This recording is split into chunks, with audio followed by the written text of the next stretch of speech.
Mu muhango wo mu nteko rusange ya FPR Inkotanyi yo kwakira abanyamuryango bashya, Murekatete Diogene umwe mu barahiriye kwinjira muri uyu muryango yagaragaje zimwe mu mpamvu zatumye yinjira muri iri shyaka rya FPR Inkotanyi riri ku buyobozi mu Rwanda. Nge nakuruwe n'amahame n'ibikorwa bya RPF Inkotanyi, amateka yayo n'ibintu imaze kugeza ku gihugu muri rusange. Uhagarariye ishyaka rya FPR Inkotanyi mu murenge wa Remera nawe yatuganirije ku byagezweho n'umuryango w'iri shyaka kuri ubu bifitiye u Rwanda akamaro.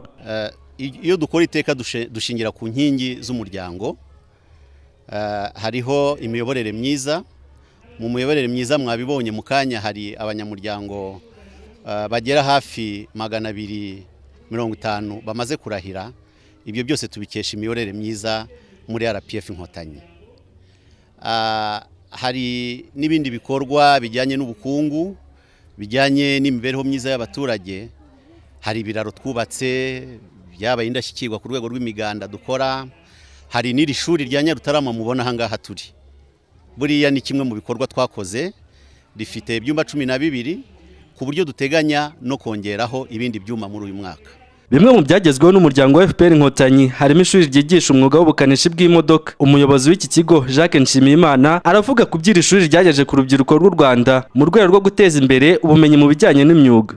Kuri ubu ishuri rimaze gusohora abanyeshuri basaga 600, bose hamwe batojwe umwuga w'ubukanishi bw'amamodoka. Ariko umwuga w'ubukanishi bw'amamodoka ku ishuri ryacu ugendana n'amategeko y'umuhanda no gutwara imodoka, Icyongereza n'Igiswahili ndetse no kwihangira imirimo, byose bigamije kugira ngo byongerere ubushobozi umunyeshuri urangiza kwiga kugira ngo ashobore kubona akazi hanze ku isoko ry'umurimo mu buryo bumworoheye.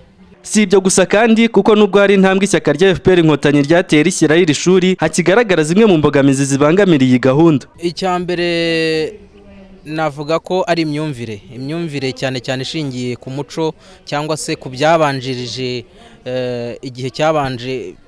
Abantu ntabwo biyumvagamo imyuga, bumvaga ko umuntu wize umwuga ari umuntu udafite ubuhanga cyangwa ubumenyi buhagije bwo kuba yakomeza amashuri, bakabyitirira amazina ngo wacikirije amashuri, ngo udafite ubwenge, ngo abana bananiranye, ngo nibo biga umwuga.